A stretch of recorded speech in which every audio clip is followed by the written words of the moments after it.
So friends, tonight's story is special. It's 5 interconnected tales that all happen on the same Halloween night in Warren Valley, Ohio. Watching over everyone is Sam, a mysterious child in orange pajamas with a burlap sack over his head.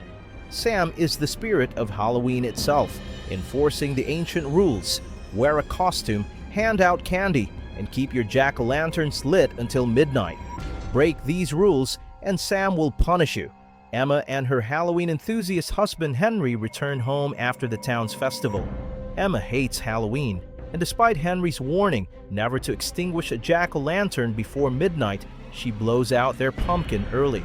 Henry goes inside while Emma takes down the decorations. She's suddenly attacked by an unseen figure who wraps her in a sheet and murders her with a sharpened candy lollipop. Hours later, Henry discovers Emma's dismembered body arranged grotesquely in the yard. Remember this moment. Earlier that same evening, a chubby boy named Charlie has been smashing jack-o'-lanterns and stealing candy, breaking the Halloween rules. He's caught by school principal Stephen Wilkins right in the act. Wilkins lectures Charlie about respecting traditions and offers him a candy bar. Moments later, Charlie vomits violently and dies. Wilkins had laced it with cyanide. Wilkins drags Charlie's body to his backyard and drops it into a grave already holding another child's corpse. During the burial, he keeps getting interrupted. Trick-or-treaters, including Sam, come by, and Wilkins hands out candy calmly. His young son Billy keeps yelling for help, carving a jack-o'-lantern. His grumpy neighbor, Mr. Krieg, shouts angrily over the fence with his dog Spite barking. When one body in the grave suddenly moves, Wilkins smashes it with a shovel. He throws a severed finger over the fence to distract Spite. Krieg keeps asking questions, so Wilkins lies about fixing a septic tank. Finally finishing, Wilkins walks inside, briefly hearing Krieg yelling for help in his own house, but ignoring it. Inside, Billy insists they go to the basement to carve a jack-o'-lantern. Wilkins grabs a large knife and follows him down. A table is covered with plastic sheets and carving tools. Billy suggests they make a scary face. Wilkins raises the knife and brings it down hard. Blood splatters, but the knife hasn't struck Billy. It struck Charlie's severed head on the table. Billy smiles sweetly as his father begins carving the eyes, completely unfazed. Meanwhile, 4 teenagers, Macy, Chip, Schrader, and Sarah, collect jack-o'-lanterns for a prank. They invite socially awkward Rhonda to join them at an abandoned rock quarry outside town. At the dark flooded quarry, Macy tells a local legend called the Halloween School Bus Massacre. 30 years earlier on Halloween, a school bus driver was bribed by parents of 8 troubled special needs children to get rid of them, essentially to kill them. But the plan went wrong. As the bus idled near the cliff, one boy dressed as a vampire panicked and stomped the accelerator. The bus shot forward and plunged into the lake below. All 8 children drowned. The driver escaped and was never seen again. The bodies were never recovered, and the town buried the story. Macy and the others set 8 lit jack-o'-lanterns by the lake as an offering. The teens split up, leaving Rhonda and Chip near the water. Horrifying figures covered in lake water and chains rise from the lake, screaming and chasing them. Rhonda falls and injures herself, ending up alone as the monsters approach. Then the figures remove their masks. It was all a prank. Macy's group dressed as the drowned children to scare Rhonda. She's devastated, realizing it was fake. Schrader feels guilty while Macy doesn't care. In anger, Macy kicks one of the still-lit jack-o'-lanterns into the lake, extinguishing it. Big mistake. Fog rolls across the water. Chains clink and whispers echo. The real drowned children rise from the lake as undead spirits. Waterlogged, grotesque zombie children lunge at the teens in rage, forcing them to flee.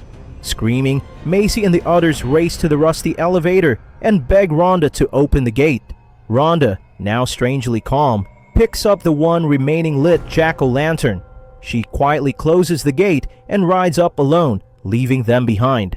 Macy, Chip, Sarah, and Schrader scream as the undead children reach them, tearing them apart. Their screams echo while Rhonda rises slowly, expressionless. Rhonda walks away from the quarry unharmed, pulling her wagon of jack-o'-lanterns. On the road, she crosses paths with Sam. They exchange a knowing nod before continuing separately. At the same time, 22-year-old Lori, shy and reserved, prepares for Halloween night with her sister Danielle and friends Maria and Janet. The girls wear sexy fairy tale costumes, with Lori dressed as Little Red Riding Hood. Danielle and the others eagerly find dates during the town party and head to a bonfire in the woods. But Lori prefers to stroll alone through the festival, wanting her first time to be special. Later, as Lori walks along a quiet path, she's attacked by a man in a black cloak wearing a vampire mask. The vampire assailant pounces and sinks his fake fangs into her neck. Meanwhile, at the bonfire, Danielle and her friends celebrate with their dates. A scream pierces the night as a figure in a black cloak falls from the trees into the gathering. Danielle approaches and sees the vampire man, badly injured and whimpering. She pulls off his mask, revealing Principal Stephen Wilkins. He'd been prowling town disguised as a vampire and picked the wrong victim. Lori arrives, blood trickling from her neck but otherwise fine, ready to join the festivities. Under the full moon, the young women undergo a bizarre transformation. They tear off their costumes, then shed their human skin, revealing fur, claws, and fangs. Danielle, Lori, and their friends are secretly a pack of female werewolves. They howl and pounce on Wilkins, ripping him apart. The other girls devour their own dates too. Nearby, Sam sits quietly on a log, watching but never intervening. As night deepens, the eccentric old Mr. Krieg treats trick-or-treaters cruelly. He dresses his dog Spite in a scary costume to frighten kids, then steals their candy. Just when he thinks he scared everyone off, strange things happen. His windows are egged. Dozens of glowing jack-o'-lanterns appear in his yard. Blood-like messages are smeared across his walls, spelling Halloween threats.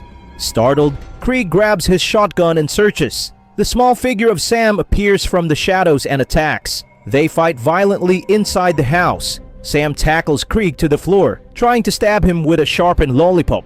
During the struggle, Krieg rips off Sam's burlap mask. Underneath is a grotesque face, something between a skull and a grinning pumpkin. Horrified, Krieg fires his shotgun several times, blasting Sam apart. Pieces of pumpkin-like flesh scatter across the floor, but Sam's severed hand twitches, crawls back and reattaches. Sam's body reforms and stands up, unaffected. Sam raises his lollipop to strike. At that moment, a chocolate candy bar slips from Krieg's pocket and lands under the blade. The lollipop pierces the candy instead. Sam pauses, realizing Krieg has given him a treat, fulfilling the Halloween rule. Satisfied, Sam picks up the chocolate and takes a bite. He quietly leaves, sparing Krieg's life. Shaking, Krieg notices an old photograph on his wall. It reveals he'd been the school bus driver from the Halloween school bus massacre 30 years ago. After surviving, Mr. Krieg changes completely. Bandaged and bruised, he stands at his door timidly handing out candy to every trick-or-treater. He watches Lori and her werewolf friends drive by. He sees Sam walking down the street and looks at Wilkins' house. Then Sam turns and looks across the street. He sees Henry and Emma's home. Sam begins walking toward their house because he saw Emma blow out the jack-o'-lantern early. This is the moment from the beginning. Sam is about to punish Emma. Krieg turns to go inside when another knock sounds. He opens the door and sees the children who drowned in the school bus crash 30 years earlier. They stand before him in decayed, ghostly forms. The driver's past has caught up with him. In eerie unison, they whisper, "Trick or treat." Then they attack, dragging him screaming into his house as the door slams shut. And that's where our story ends, friends.